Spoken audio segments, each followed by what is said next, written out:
allegiance to the flag of the United States of America and to the republic for which it stands, one nation, under God, indivisible, with liberty and justice for all. Thank you for coming. Please call the roll. Trustee Spurling. Here. Trustee Lee. Here. Trustee Heinz. Trustee Youngerman. Here. And Trustee Marisak. Here. And we do have a quorum this evening. Public participation, we have the 2-minute opportunity for any member of the public to address the board. And then we will also have the public hearing on the budget after this if you would like to testify for that. But if anybody's here for the first item, public comment on any item, now would be your opportunity. Mindy, if you want to talk, this is the time. Okay. It's totally up to you. It's fine. Don't be afraid. All right. Okay. Okay. All right, hearing none, we'll move on to item B. So I'll open the public hearing. This is on our budget. And if anybody's here would like to address the board on the budget, now would be your opportunity.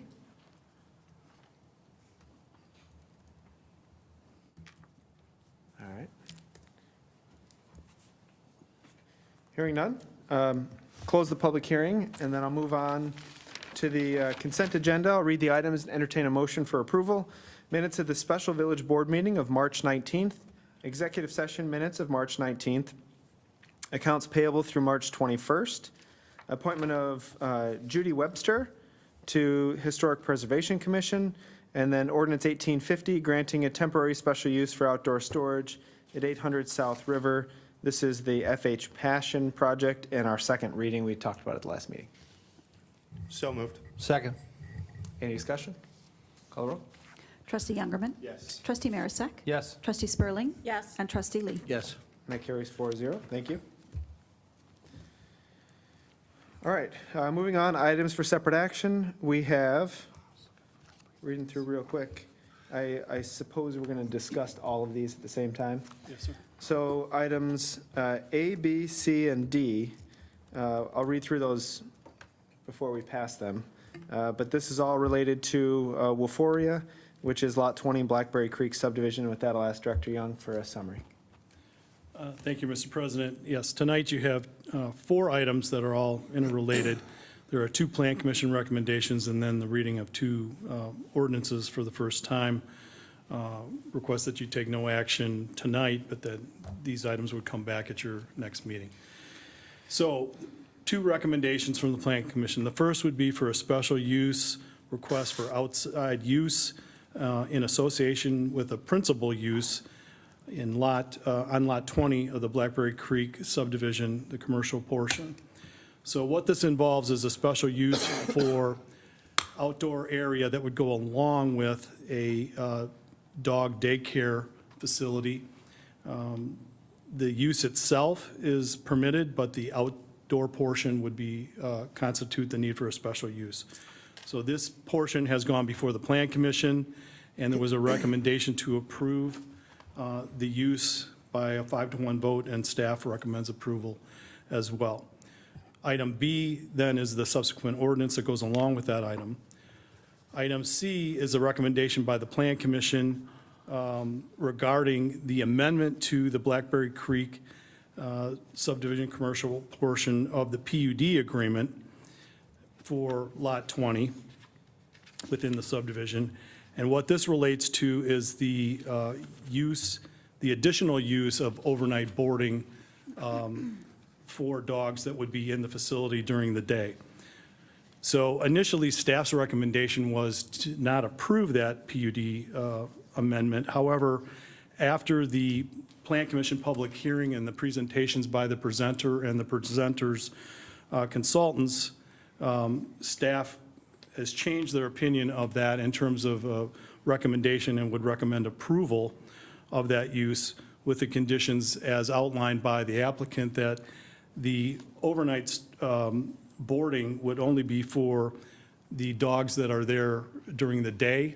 For instance, if somebody had to go out of town, or a normal, as I understand it, a standard client would need overnight boarding, then that would be part of the services that the applicant would provide.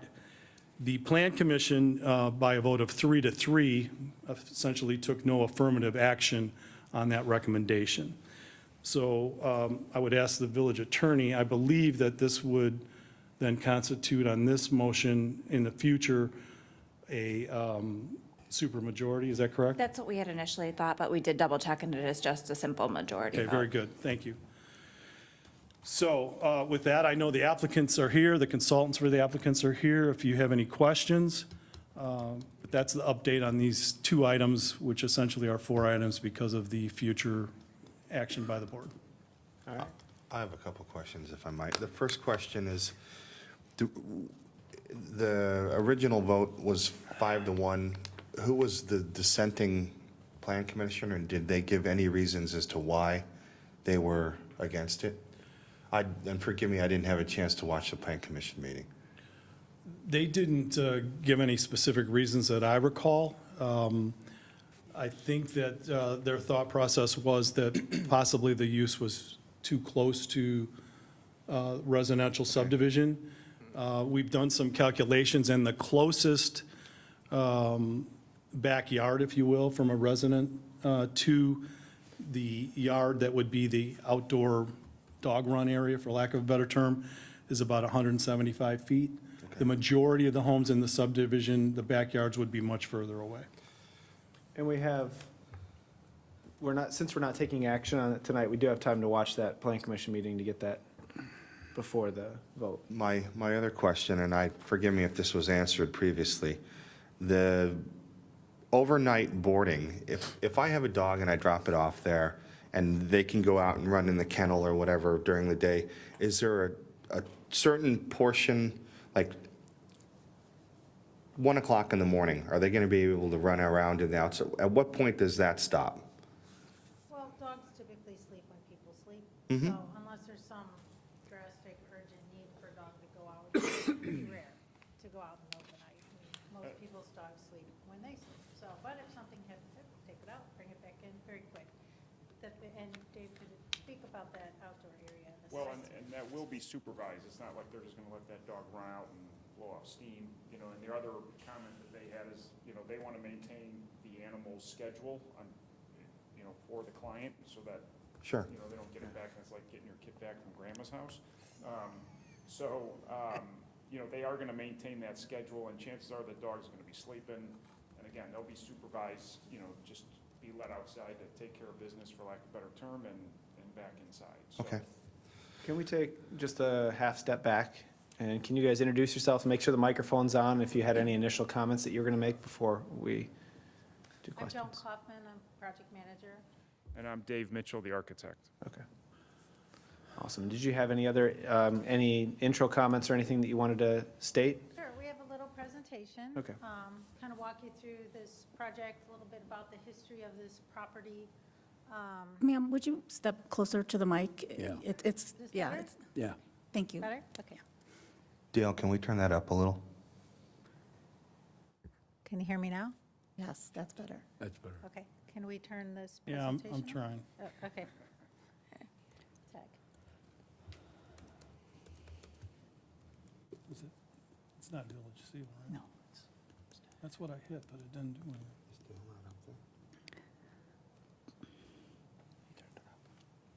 There we go. Great. Okay, so we'd like to introduce you to Wuforia, and talk a little bit about this project. The proposed purchasers of the land, the Stomaticus are residents of the Montgomery community, and they seek to provide dog daycare services to the community. They've gone through all the necessary steps, hiring the highest level of professional, civil engineer, architect, designer, done topography studies, done soil boring tests, and have found the best and highest use of this property. The property's been on the market for many years. It's not really ideal for retail, not very ideal for office, and this is a really good use of the space. especially the lot size. They're meeting all the ordinances. We've taken the proper steps to send a letter to every resident surrounding that area within 250 feet, outlining both the outdoor use as well as the overnight use. We've had no opposition. It's a really good use of the property, and it's a great service for the community. So talking a little bit about the land use, a little bit about the team that's working on it. You've got a team of very qualified professionals with well over 20 years of experience, each of them. Followed all the zoning requirements, complete set of plans, and all the submissions, so. The design concept for this facility is to make it have a more residential look. So it will blend into the community very nicely. It's a very small facility. It's only 2,000 square feet. So if you can imagine that, it's the size of a small home. So it'll have a nice, welcoming environment, nice fit for the community. It's not an overbearing. So this is a little glimpse of what it'll look like, very welcoming.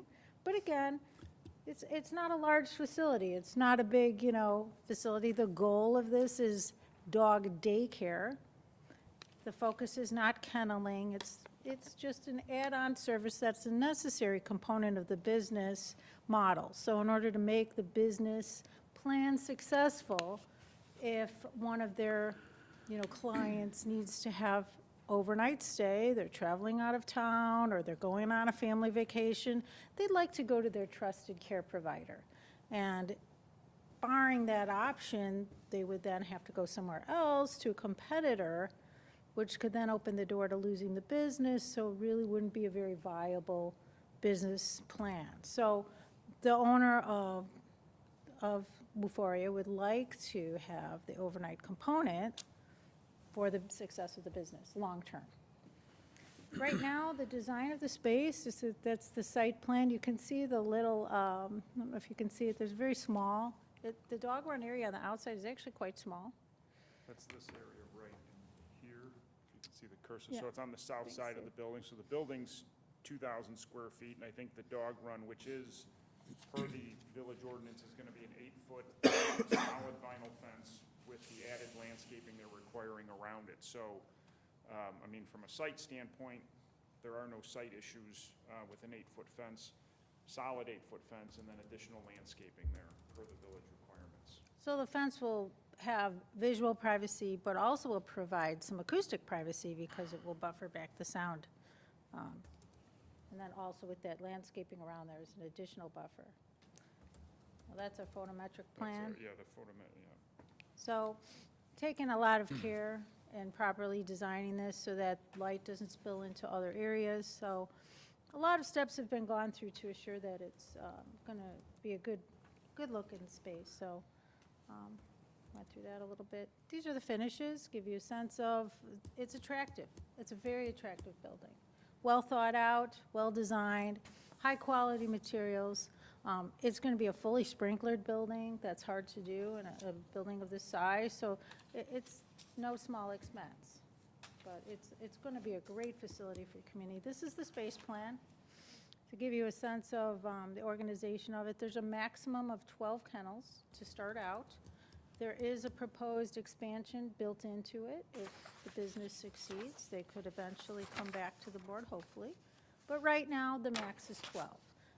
They don't anticipate having 12 overnight boarders, but they do have a max of 12 kennels.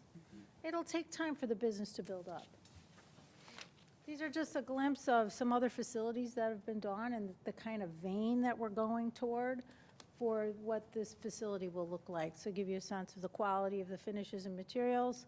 It's expected to be a high quality, high caliber facility for your area. So we would like to encourage you and urge you to approve Wuforia. Awesome. Thank you. All right, go ahead. How about dog runs? How many dog runs are those cages have? Well, the actual exterior isn't a dog run, it's just an outside play area, it's been referred to as, so it's just an open area. So in other words, if they're inside, For them, for exercising, I go outside. Correct. Okay. There's a play area inside actually, which is the center portion. So the front facing north is right here, the entrance. You come in, you've got some administrative offices and that, but this whole area right here is an indoor play area, which could get sectioned off based on sizes of dogs with some movable partitions and stuff like that. So there is indoor play area, then the kennels, which run the back here, and then out this back door is the south side of the building, and that goes into the play area, the outside play area, which is fenced in. Those cages look like they're all, or kennels look like they're all the same size. You can't have them all the same size because of, like, my little dog stays down there and gets a haircut, and he's this big. And they have dogs that come in that are big as me. The kennel themselves will be the same size in that use there. I mean, it's not, I mean, just for simplicity and for, just layout there. I mean, those are more like a run type kennel. They're 6 foot by 3 foot, you know, with for each individual dog. So if you get a dog, like a Great Dane or something, they're gonna fit in there no matter what. That, Well, if they're, for kennel purposes, I guess the client can speak to that a little bit better, but yeah, for overnight purposes, but during the day, chances are they'd be in the play area, kind of commingling with other dogs, that type of thing. I guess every dog's different, so. yes. So the way the interior layout is, there will be cordoned off partition areas, so there's small dogs are in one area, medium-sized dogs in another, and then the large dogs in another. And area. where is that on the plan? That's this area. So again, you come in through this, as clients come in, they basically hand the dog off to the owner, and they come in through this door, and then this area right here will have, you know, can be cordoned off. But they're movable fences. They're movable partitions. It really just depends on what kind of dogs are there and how they all get along, and if they need to be segregated at all, that type of thing. So from an operational standpoint, that's kind of out of our control at this point, and it's more kind of client-based. That's But just interiors. right, that's the indoor play area where they'll be spending most of their time, you know, especially in the colder weather and bad weather. And is that pretty standard for this type of use, to have the movable partitions to separate the two? Yeah, Well, it it's is. an option, yeah, I mean, it's something that's in the industry, it's fabricated, you know, for that purpose. Okay. It allows adjustment for your flux that happens. So on any given day, you may have different clientele. You may have different sized dog from one day to the next, and different quantities of dogs from one day to the next. So these systems are, you know, industry standard, and they have, you know, locking mechanisms and wheels, and they're at different heights and different sizes. And so it gives a lot of flexibility to adjust according to the day's, the day's roster, I guess you'd call it, attendance. Okay. So they adjust accordingly. So if you have, maybe in a given day, you have no large dogs, well, then of course, you would want to open up the space to let the dogs use whatever. So it allows the maximum flexibility in the design. You're the design engineer, correct? The architect. Architect, and you're, Project manager and design. I'd like to hear her business plan, the girl, if she could come up there and, The applicant. she's gonna be the one running it, correct? Yes. She's the owner. Okay. Thank you. Could you make sure you sign in for me, please, for everyone that's speaking? Thank you. Right now? Well, after, if it's better. Thanks. Hello, my name is Claudia Stomatakis. I will be the owner of the place and running the business, also taking care of the dogs. Can't hear. My business plan, basically with the questioning, the current question, the kennels, yes, they will all be the same size, but I understand your point of view, like, how can a little dog be in the same size of a kennel as a Great Dane? Like, a Chihuahua and a Great Dane are obviously super different in size. So, the small dogs, I would have accommodations for each dog because, as we already mentioned, I'm gonna take into consideration and account how every owner has different routines for their dogs. Like my dog, he has a medium-sized bed, but he also sleeps in my cat's bed. Actually, he more frequently sleeps in my cat's bed. So if that's the case, he's a medium dog, but he fits in a cat's bed. That being said, like a bigger dog, a bigger bed might be fine for a smaller dog. So I would really take into consideration what the owner tells me. Not even consideration, I would listen to what the owner tells me. I will do what they want. Because you don't want to do anything to stress the animal out, and new routines do that. Like if you take a dog out of its routine, she is going to be so out of whack for the next few days, and that's going to cause problems for the owner. So you don't want to do that. So it sounds like you'd have the ability to fit Denny's little dog in like a smaller, or cordon it off, or something like that? Yeah. Okay. A shoebox. Do you have paperwork ready? I mean, when the dog comes in, like you said, it is extreme for the dogs to be coming in. Do you have like the bordello and all the stuff that, are you familiar with all this stuff that you can't, there's you mean a the huge vet stuff? liability here if you let a dog in other words? You're talking about the vet stuff, right? Yes. So I used to work at Pet Supplies Plus as a bather for the dogs.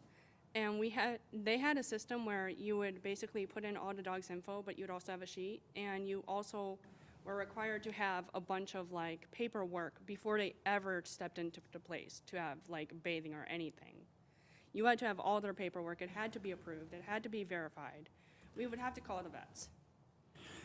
So I would do something like that. I mean, Pet Supplies Plus, they're an established business. They have an established thing. So I would follow what everybody else does in that sense, because what works, works. Are you going to be associated with a vet? I'm not sure if I would definitely talk to my vet and ask how I would go about doing that if I could get associated with vets. But I'd also be perfectly willing to call the people's vets up and like confirm all this information. In I other want to words, be the person who. I guess what I'm worried about is if something happens to a dog, like my dog, if I take it there, and who you're going to call if it's a emergency, in other words. If you have a vet, and like your vet will do it, that's fine, if he's close around here. But I know the liability issue sometimes is like diabetic dogs. I mean, there's a big case where, do you know how to give insulin? No. See, and I guess you're gonna have to put up a sign like no diabetic dogs in, because a dog has to have insulin with so much time, and if the dog's there, somebody's gotta give him his insulin. There's some dogs that you gotta do it every 2 hours to. And that's, again, a liability issue that the aggressive dogs are good insulin as far as separating them is fine, but if you put them all together and you can see some dogs, you just gotta separate right away. I guess a lot of it's gonna be what you fill out in paperwork when the person comes in.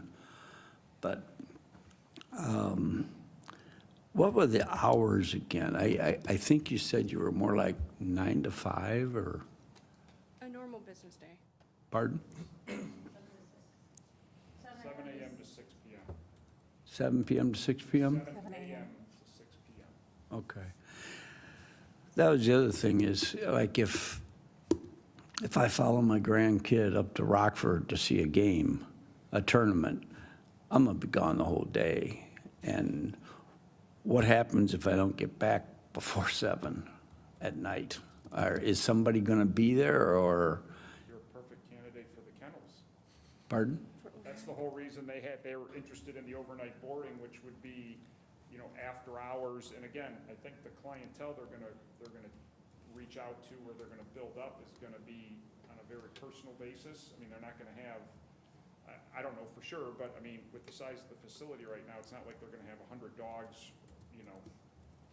it's gonna start out small, be very intimate, be very personal. They're gonna know those dogs like, your friend's kids, and it's gonna be that kind of a relationship. And if you're gonna be late, it sounds like Claudia's, their goal is to accommodate their clientele, and that's the process. I mean, that's the service they're offering. So, Also, if I may add to what he said, with your question, if you give me a heads up notice, not even a day, like even during the day, like, hey, I'm gonna be late, I will stay. Because that is my thing. I'm here to take care of the dogs. Okay, the other question too, I think I remember you saying, you're not open Saturdays, is that right? Are you open Saturdays or not? I believe I was open Saturdays, and it was Sundays I wouldn't be open or something. Okay. Will there be somebody there overnight, or if there's dogs there, will there be somebody there overnight with them? Oh, yes, I'm not letting the dogs have a party without me. Awesome. Sorry, go ahead, Denny. Done, Denny? Anything else? Are you done, Denny? Denny, are you done, are you Yeah, done with your I'm questions? done for right now. Claudia, can you tell us a little bit, how long has this been sort of your goal to have this type of a business? Well, to be honest, I have always loved dogs. I know everybody says that, well, maybe not everybody, but cats do exist. But I have loved dogs for as long as I can remember, and I've always been begging my mom to, hey, let's get a dog, let's get a dog. Of course, my mom was afraid of dogs. So I had to ease her up to the idea of having a dog. And we finally got one, an 8-year-old, 3 years ago. He's a rescue. And before then, I was gung-ho about becoming a dog trainer. Because I always thought, I volunteered at shelters, and I noticed dogs who didn't have that kind of training, like the senior dogs, they were less likely to be adopted. Just dogs in general who were older, not puppies, were less likely to be adopted. Especially since they would freak out, wet the carpet, whatever have you. And I thought, well, maybe if I become a dog trainer, I can use my knowledge to help these dogs get adopted. And then basically that turned into, why not have a dog training facility? And that dog training facility turned into, why not have a daycare? Because I really like dogs. Yeah, so basically, while they're here, I can train them, I can take care of them, and then I say goodbye and I go hug mine. I think there's a lot of opportunity, certainly, to expand the services along with doing training, things like that. I will tell you, this was an idea I had many years ago, was to open a dog daycare in town, and it was right before the economy tanked, so it didn't happen. And I can tell you, as a dog owner of rescues, there's a definite need for this in town. We do not have a business like this, and I think this is just an excellent opportunity to have this type of business in town. Since the time I thought about it, some of them have popped around in some surrounding communities, but we don't have one here. And I really, really like the idea of having one in town where we could go to somebody who's from Montgomery and who will have the personal care and get to know our dogs.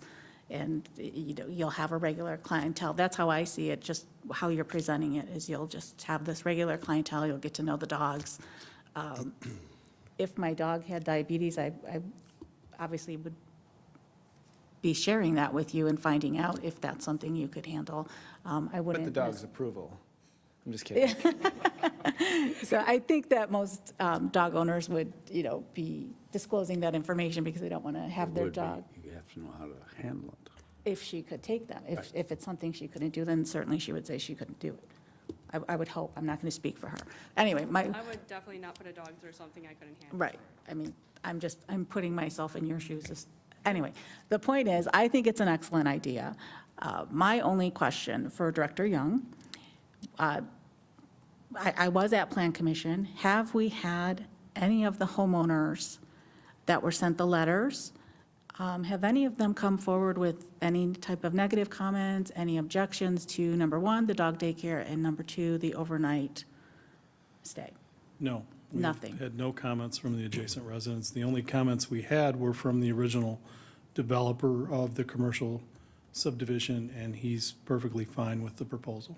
Okay, all right. Well, I think it's a great idea, and that's all I have to say right now. I did have one follow-up question. The outdoor play area, is that for going to the restroom outside or for dogs to play outside during the day? both. Yeah, it's a play area during the day. I mean, when the weather's nice, it will be for them to get out and run around, blow off some steam. I would be a little, it depends on how many dogs you're planning on being out there, because let's say, look at the flip side of this, any resident that's 100 feet that backs up to that, wouldn't be allowed, you know, they're only allowed to have a few dogs anyway, and so if you had a whole 10 dogs in the play, what's that? 2. 3, I think, is what we talked about at Plan Okay. Commission. Yeah, That makes a little bit more sense. So it's comparable to a resident, let's say. Correct. Yeah, plus the dogs would have to get along. I mean, you Right. don't want Sparky and Bozo or whatever. I don't know a good name for it. They're never going to be friends, yeah. Yeah. Yeah, and I've taken my dog over to Petco in Oswego for the doggy daycare, and so that's my only experience with something like this. From a zoning standpoint, I think what your design team outlined is a great transitional use from your commercial into your residential. It seems to have very minimal, if zero, night impact. That was another concern of mine, like you had stated. I don't like taking my dog out at 1 o'clock in the morning unless absolutely, have to. And I try and negotiate that if I can. And so I think it's a good use on a troubled parcel that's been kind of hard to find a use for in the past. So thank you for bringing this. And I don't think I have any more questions. Anything? I've spoken to some residents that live near there. Everyone that I've spoken to is in favor of it. I think you're going to do very well.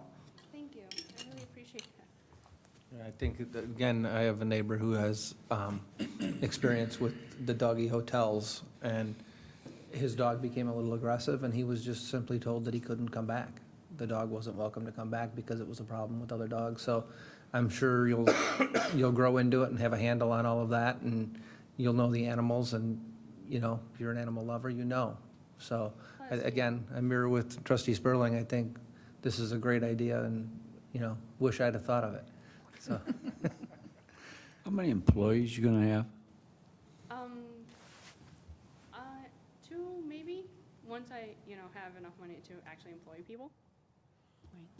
But I'm gonna make sure that, I wanna get to know the employees. I'm gonna have like a probation period. Because, Business growing pains, yeah, it's gonna take some time, like any small business to develop and grow. I mean, it's gonna take some time, but plus the dogs are kids basically on 4 legs. You don't wanna trust your kids with someone you don't know. Okay. Any other questions? No. All right. would you like a motion for the recommendation? I was going to thank him first. Oh, Thank you for coming. I appreciate it. Thank you for having us. Thank you. Please do sign in before you go, please. Thank you. All right. So with that, unless staff has anything else to add, I would like to vote on a couple of these. A and C, those are the recommendations, if that's the pleasure of the board. Item A is recommendation of Plan Commission of PC 2019-006, special use request for outdoor use accessory to the principal use located at Lot 20 of Blackberry Creek subdivision. so moved. Second. Trustee Marisak? Yes. Trustee Spurling? Yes. Trustee Lee? Yes. And Trustee Youngerman? Yes. And that carries 4-0. Thank you. Item B is ordinance 1851, granting the special use. This is the first reading. Any objection to putting that on consent No. at the next meeting? All right. And then item C is recommendation of Plan Commission of PC 2019-007. This is an amendment to the Blackberry Creek subdivision special use for a PUD located on Lot 20. So moved. Second. Go ahead. Trustee Marisak? Yes. Trustee Spurling? Yes. Trustee Lee? Yes. And Trustee Youngerman? Yes. That carries 4-0. And lastly, ordinance 1852, granting an amendment to the special use for a PUD in Blackberry Creek subdivision to allow for overnight boarding, kenneling. And this is first reading. Any objection for consent? No. All right. We'll proceed. Thank you very much. Appreciate it.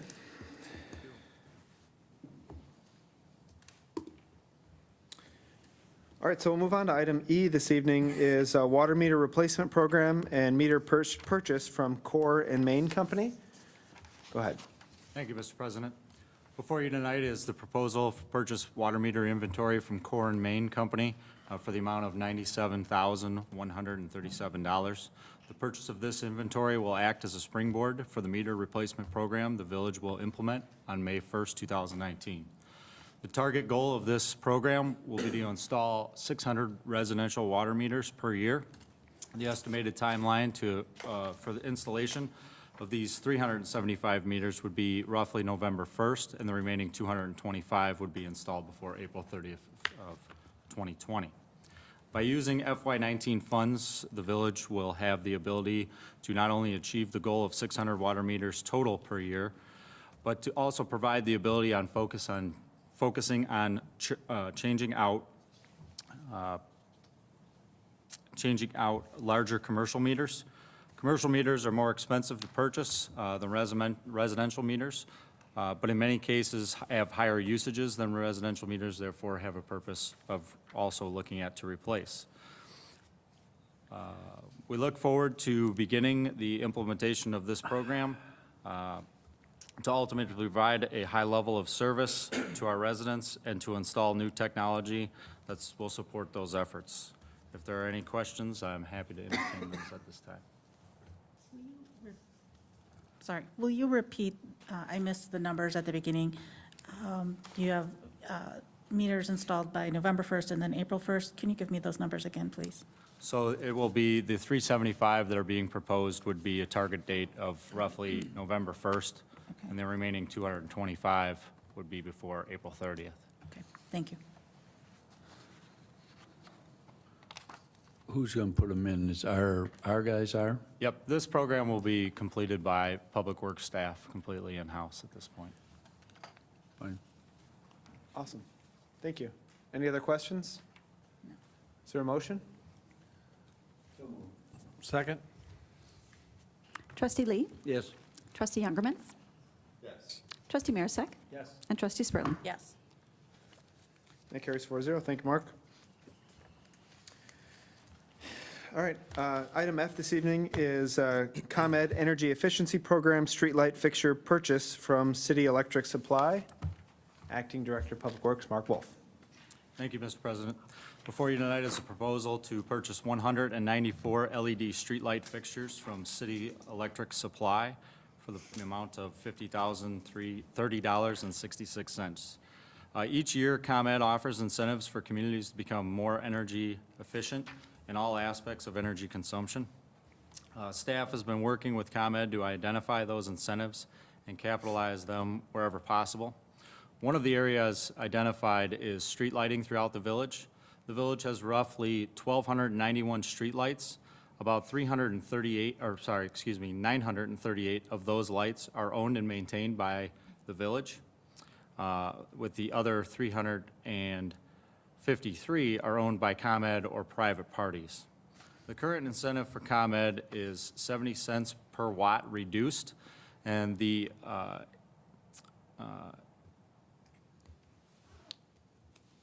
the incentive will cover up to 75% of the cost of the fixture. Staff is estimating that the total project will take 2 years to complete, the total of 938 lights. Public Works staff will be changing out these fixtures at a rate of roughly 450 fixtures this year, and the remainder will be done next year. Because we are utilizing staff to complete this project, this allows us to shorten the window of time it would take compared to if we were using a contractor for these installations. The estimated total incentive for 400 fixtures is roughly $46,512.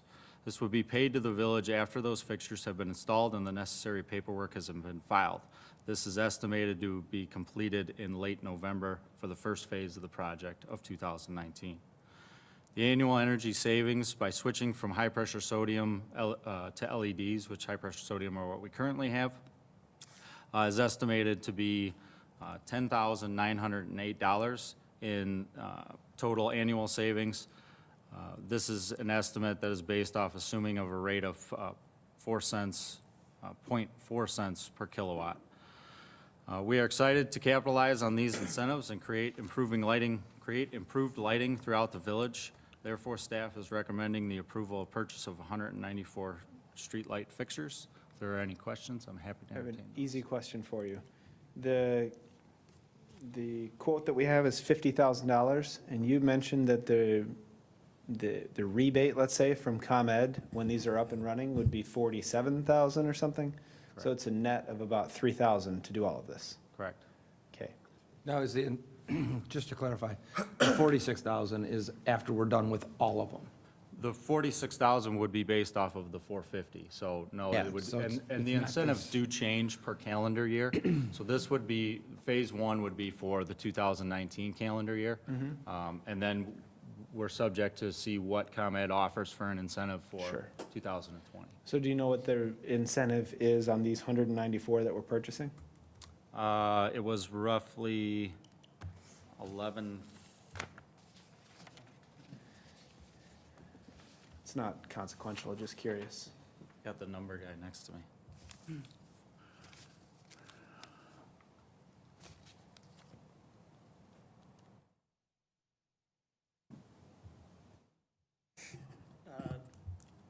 It is.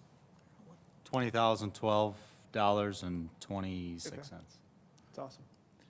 And I know we had talked a little bit about the temperature of the pole, just to ensure that that's, I don't want to say there's a standard in the area, but work to get a temperature of light that, the color of the light, whether it's the blue or warm, is consistent in our village and kind of what mimics what others have been doing. So we do have a great basis to use off of this. The manufacturer that we have chosen to go with, or the village has chosen in the past, also serves as the lighting provider for City of Naperville. So we've been working with them to kind of do some comparables to Naperville, as they're a kind of a higher, obviously, scale, have done quite a bit more, which gives us a great opportunity to kind of learn from their initial efforts. The 353 lights owned by ComEd, are they going to do theirs? We've, under previous administration, when Director Hoppenstead was here, he actually signed an agreement with ComEd. So to my understanding, most, if not all, of the ComEd-owned lights within the village should already be changed out to LEDs. Okay. Do we have any issues with the LED lights because they are cool, as snow and ice? We have not seen those issues. Okay. I have a question. Director Young, I cannot remember the name of that initiative, but it was just a huge Dark checklist. Sky? What? Or, I'm sorry, Dark Sky? No. Or- Oh, I'm sorry. Where it was basically for us to be a green community, we had like 3 or 4 pages of, it was a Yeah. checklist of different things we Yeah. were working toward. Is this one of the things that were on the checklist that would count toward going to be? The Greenest Region Compact? Yeah, Yeah, it's the thank you. Greenest Region Compact, and there's 17 different categories, and each one has a number of different elements. And this would apply to one of those, yes. Okay, thank you. This is also going to be done by staff? Correct. All right. And this is, I just want to clarify, we're replacing the light itself, not the pole. So we've talked about changing the poles before as well. This is just the bulbs. Okay. All right. Any other questions? Is there a motion? So moved. 2 motions. One of those is the second. One's the And you can second. call the roll. I got it. Trustee Youngerman. Yes. Trustee Marisak. Yes. Trustee Spurling. Yes. And Trustee Lee. Yes. All right. That carries 4-0. Thank you, Mark. All right, item G is a purchase of 2 GMC trucks for Public Works. Mark. Thank you, Mr. President. Before you tonight is a proposal to purchase 2 new 2019 GMC pickup trucks from Kaufman GMC located in Montgomery. These vehicles have been requested in the FY20 budget as additional vehicles for Public Works Department. Due to some unforeseen delays in production from GMC, they are recommending these vehicles be ordered as soon as possible to ensure that they will be delivered in a timely manner. These vehicles will be purchased from Kaufman GMC, 2 vehicles, for the total amount of $74,972. After vehicles are purchased from Kaufman's, they will then be sent to Sauber Manufacturing, Both vehicles will be upfitted with new fiberglass utility bodies for the sum of $40,842. Safety lighting, two-way radios, and decals will be installed by others after work is completed by Sauber. The village has purchased vehicles from Kaufman GMC in the past, has had a good standing relationship with them for sales as well as service. Sauber Manufacturing is a reputable company the village has also used in the past. They have produced quality equipment and support services for the village in the past. These vehicles will serve Public Works in daily operations as well as snow removal efforts, as both pickup trucks will be equipped with snow plows. At this time, I'm requesting the approval of two vehicles to be purchased from Kaufman GMC and upfitted by Sauber Manufacturing. If there are any questions, I'm happy to entertain those at this time. All right, thank you. I would just like to thank staff for the local purchase with Kaufman, who's always been a good partner with the village and been a good, as well as the City Light Supply for the lights, also a local company.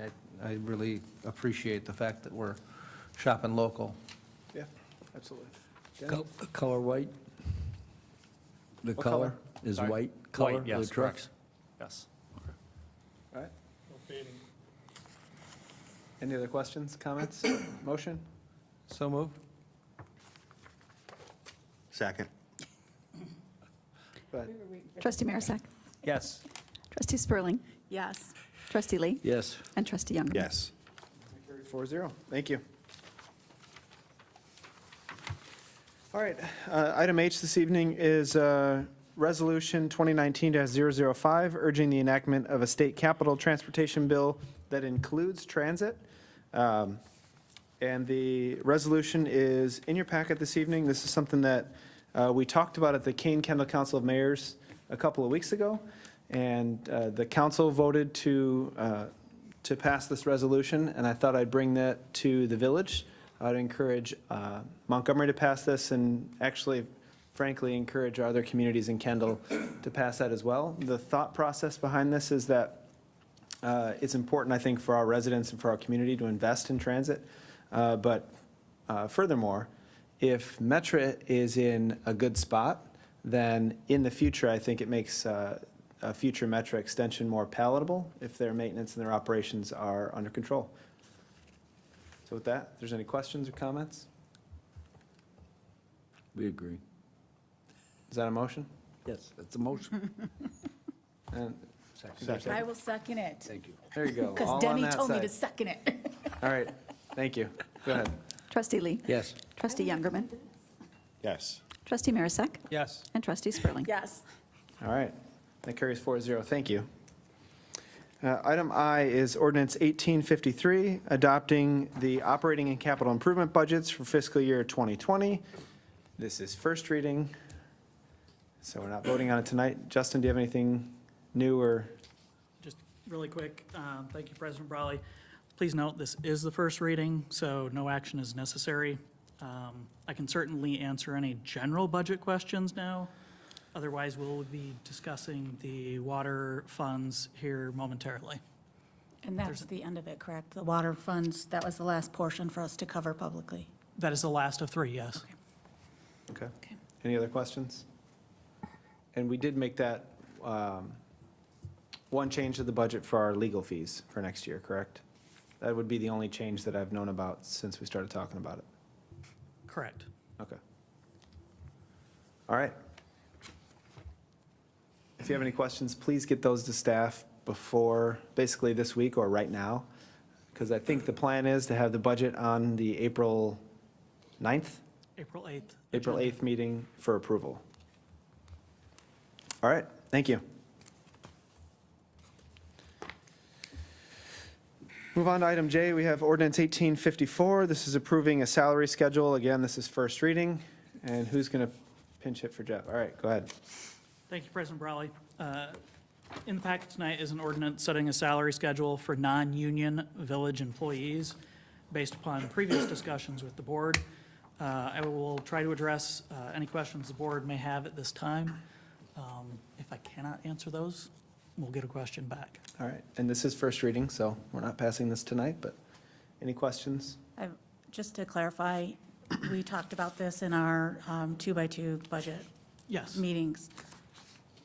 With the change in the salary schedule, there are no employees that are getting immediate raises based on this? that is correct. Okay. Thank you. You're welcome. And while it doesn't really spell that out in here, this essentially moves the ranges for all of our non-represented employees. And the shift in the range mimics the average of our union raises, correct? That is correct. Over the last, I think the last time I did this was, you know that, but I don't.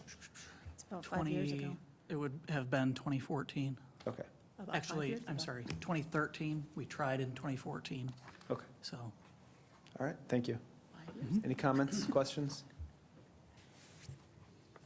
I just appreciate staff doing a lot of, I know this is a lot of work to put these together and gather the information, so we've gone back and forth many times over it, so I appreciate everyone's diligence and patience.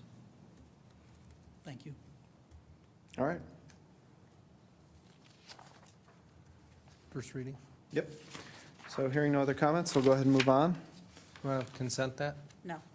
Oh, It's budget stuff. All right. So move on to items for discussion. The first item tonight is fiscal year 2020 Water and Water Improvement Fund budget. Thank you, President Brawley. We'll briefly discuss the water and water improvement funds tonight, which, as just stated, it is the last of 3 discussions on the budget. Public hearing and first reading took place earlier tonight, and then a review of the entire budget, the second reading, and then approval of the budget ordinance is scheduled for April 8th. To get into some of the details, for the water fund revenues, based upon the rate study approved earlier in the year earlier this fiscal year by the board, that has been implemented. And meter sales have actually been moved from the water improvement fund to water operations on an individual basis. It's not a capital item, so that's why they were moved. Some of the larger expenses for the water fund would be the addition of 1 maintenance worker, the water meter replacement program that Mark spoke about earlier tonight, lead service line replacement. We are looking at roughly $1.25 million in fiscal year '20, and then fiscal year '21, we would wrap up the project with some additional expense there. IEPA loan would be taken out for $1.54 million in fiscal year '20, and partial forgiveness by the IEPA is anticipated at this time. The remaining amount, whatever is not forgiven, staff expects to pay that off with the Series 2017 bond funds. In the Water Improvement Fund revenues, there's a large increase in tap fees for the new multifamily residential by the library, by Sam's.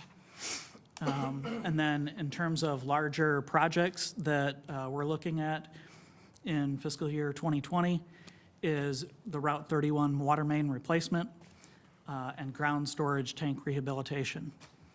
If there's any questions about the water and water improvement funds, I can answer those at this time. You can answer any questions on those? We're pretty close. Wow, I like it. Awesome. The one question I would have is the lead service line replacement. What is the schedule or timeline for that project? Roughly, not exactly. So we hope to go out to bid after July 1st, awarding as quickly as we can. We'll have to get approval from EPA. We'll initiate construction this construction season, work until the cold weather shuts down the project, and we'll start again in spring, hopefully to complete later in July of 2020. 2020. Okay. Now, is that work done by staff? No, Or that's contracted it'll be work? done by, it has to be done by licensed plumbers, and it'll be done by contractors. You said we're going out to bid in July? Correct. We want to take full advantage of the forgivable loan fund that is going to be, come into effect after July 1st. Okay, that, I was going to ask why we weren't doing it sooner. Okay. And this is, anybody who's down in Springfield, I know Dan got to see this firsthand, is a very hot-button topic right now, lead service line replacements. So the fact that, one, the village is submitted to the IEPA and potentially getting a large portion of that forgiven, and the fact that hopefully by this time next year, or maybe a little bit after that, the village will no longer have any lead service lines. So that kind of takes us right out of that conversation. We're getting the problem solved all in one spot here. So I'm excited about that project. So nicely done, being proactive with it. Well done. Any other questions on these two funds? I saw how you answered that. Yeah, I picked up on that. I like it. Resourceful. All right, this will be obviously included in the vote next, at the next meeting on the 8th.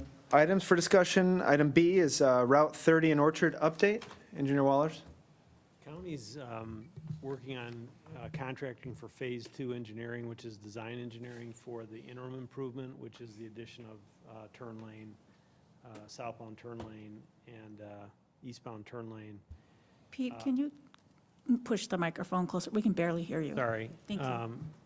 So the county is taking the lead on this project. They've initiated contract award for Phase 2 engineering, which would be design engineering for the project. This would be the interim improvement for Orchard Road, which would consist of a southbound right turn lane addition and a additional eastbound lane, turn lane. They are hoping to get CMAQ funding for the project. It's estimated about $2.1 million. That would be the Congestion Mitigation Air Quality Fund. So that's, they'll complete the Phase 2 engineering. They'll try to get a grant from CMAP to complete the project and move forward. So I've requested a more detailed schedule from Kane County, but I think until they have a better understanding of how they'll compete with CMAQ, we may not get that. And they submitted this project for CMAQ and also the shared STP, potentially? Or I know they submitted for it, but, Yeah. so trying to explore all avenues to get this interim improvement constructed sooner rather than later, so.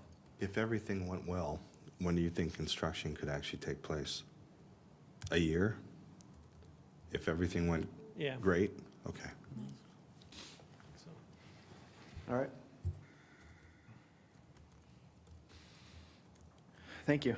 Item C for discussion, we have the spring tree planting program update.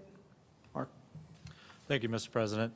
Tonight, I wanted to take this opportunity to update the board on the spring parkway tree planting for 2019. The village has been contracting this work out for several years now and will continue so this year. We are looking at 203 trees to be planted in the parkway throughout the village this spring season. Trees will be planted by the contractor as stated. We received 3 different quotes for this work. Low bid was Mundy Landscaping, $90 per tree, which for a total of $18,270 for this project. The work will take place after May 1st and should take approximately about 1 week to complete. The village has done a great job in the past several years in replacing many of the trees that have been unfortunately had to be taken down due to the emerald ash borer, as well as other trees that, may have specific diseases or have simply reached the end of their life cycle. In the next several years, the next few years, the village will start to see a taper down of our planting as we are at a point where we're starting to kind of plateau and catch up with how many we've removed over the years. So just wanted to give the board a quick update on our plans to move forward for spring planting. As always, or as we have done in the past, we'll also have planting done again in the fall by a contractor as well. We don't have those quantities set quite yet, but we'll be working on that shortly. So if there's any questions, I'm happy to answer those at this time. Any questions? All right, thank you. Moving on, any new or unfinished business? All right. Future meetings, the Plan Commission meeting has been canceled for April 4th. Our next village board meeting is April 8th, and then our last village board meeting of the fiscal year will be April 22nd. We'll move on to executive session. Entertain a motion to go in for 2 items today. Discuss the acquisition of real property, and then also to discuss the minutes. And we will report back after executive session. So moved. Second. Youngerman. Trustee Youngerman. Yes. Trustee Marisak. Yes. Trustee Spurling. Yes. And Trustee Lee. Yes. Cool.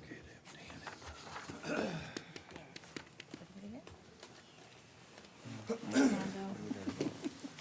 you hold down the fort out here? All right, so I'll call the meeting back to order, and under items for separate action, we have report on closed session minutes. Okay, thank you. Upon review of the executive session minutes between August 27th, 2018 and January 28th, 2019, there are 2 separate dates that we would recommend for release, which is August 27th, 2018, only so far as it pertains to collective negotiations, and September 10th, 2018, which was the last review of the minutes. So if the board is in agreement, we would look for a motion. So moved. Second? Trustee Spurling. Yes. Trustee Lee. Yes. Trustee Youngerman. Yes. And Trustee Marisak. Yes. And that carries 4-0. All right, I'll entertain a motion to adjourn. So So moved. moved. Trustee Spurling. Yes. Trustee Lee. Yes. Trustee Youngerman. No. Go ahead. And Trustee Marisak. Yipper dipper. And that carries 3-1, and we're adjourned. Thank you.